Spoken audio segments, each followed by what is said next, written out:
It's Agronomy Week, and we're coming to you from one of the most famous fields in the world, the Field of Dreams movie site here in Dyersville, Iowa. Join us today as we talk about agronomy, baseball, and the numbers that tie them together.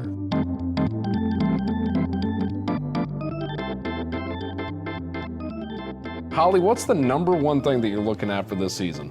One of the biggest numbers I'm looking at right now is what our rainfall has been. In central and western Kansas, a lot of areas in the west were very dry, and how is that going to impact the acres that are planted, but then also how we need to approach our planting practices to ensure that we have the best start to our crop in 2022. Yeah. If we get that plant date on soybeans in as early as possible, that affects three numbers. Number of nodes, number of pods, and then the seeds per pod. So that's a big focus for us this year. Lance, how about yourself? Yeah, well, in my market, it's, we worry about typically too much water keeping us out of the field rather than Holly's waiting for it to rain, so they've got enough moisture to plant. So that's a little bit of a foreign concept to me, being in a wet part of the country. But certainly, the calendar date's a number that we worry about, the soil temperature, the amount of moisture that we've had, how good of a stand do we get when we're able to get in the field, impacting the potential yield of our crop. And, so yeah, there's just a lot of numbers in crop production and agronomy. All the numbers, that really are involved as farmers are, contemplating when to plant, what to plant, how much to plant. And I really almost wrap that back into all the advanced analytics that are happening in baseball, right? All those different pieces that they were looking at, different ways of looking at a player to figure out, who they want on the team and how they're picking all that. How do you see that kind of correlating back to planting season?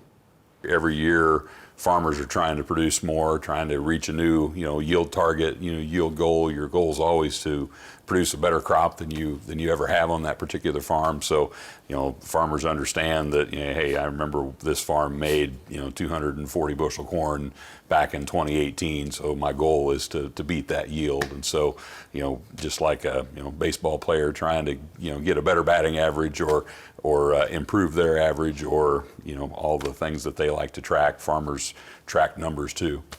Clint, I agree with Lance. One of the things I think our hit a lot of times is focusing on the home runs and the grand slams when we really need to be focusing on the base hits.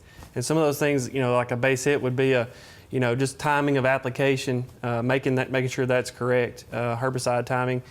We need more of those base hits than we do focusing on the home runs and grand slams for sure. What's maybe one number that you think is, maybe the most important number as we roll into planting? I think the first thing that comes to mind to me, Clint, is it's always back to yield for us in Illinois. I mean, we talk a lot about profitability, we talk a lot about efficiency, we talk a lot about return on investment, but all that comes back to yield. And so, if that 10-year average is your batting average, let's say, and that best record you've ever had, that's your grand slam, you're always trying to beat the record and up the average. And at least in our market anyway, everything goes back to yield. Without yield, you're not going to be profitable, and we can't sacrifice everything going for high yields. But in the end, that high yield average is really what we're going for. We've got the most productive soil in the world, and we've got the ability to raise a great crop every year, and so that's what we're trying to do. Sounds like you're saying, consistency is important and always trying to push for that next best thing then. I mean, that's kind of what it sounds like we're shooting for. One of the numbers that right now I'm really concerned about with soybeans is what is our final stand. So, if we're targeting that earlier plant date and that's delivering some higher yields, what is our final plant stand, considering we do have many adverse conditions that we're planting into? One of the most important aspects of a pitcher is accuracy.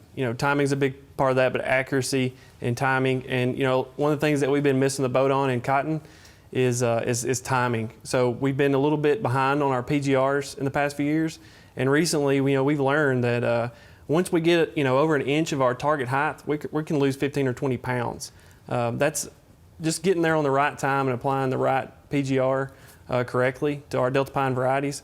We have a great opportunity just to increase pounds from being right on time and being accurate, just like a just like a pitcher wants to be, you know. What about like soil temp? Does that come into play and adjust maybe some things as we start thinking about putting seeds in the ground?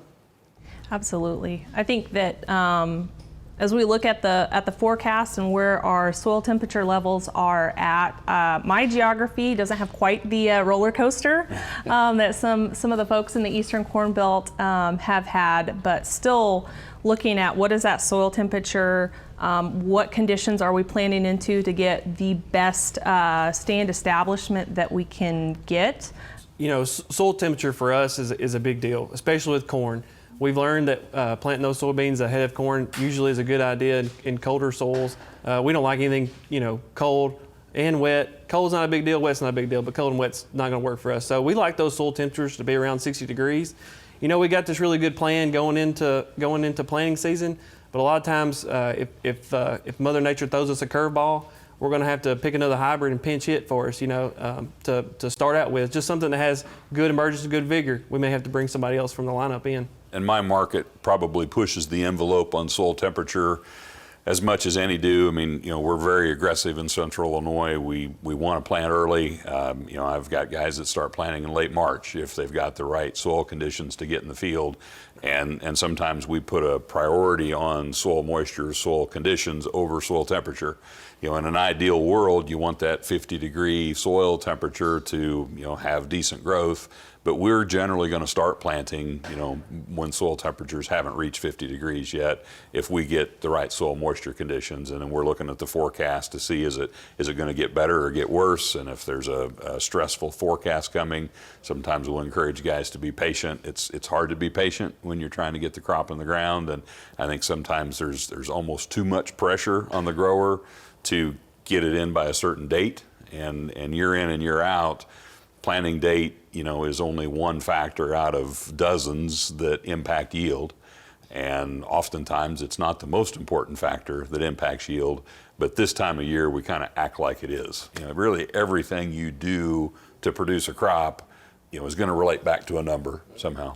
So it's really great to dig into all the numbers that impact a crop throughout the season. One of the things I think that our farmers could take away from this is really work with their local DEKALB, Asgrow, Deltapine dealer to really understand, you know, how these numbers can impact their crop. And I'm sure our dealers are working with Team Agronomy here to know what's really impacting their region.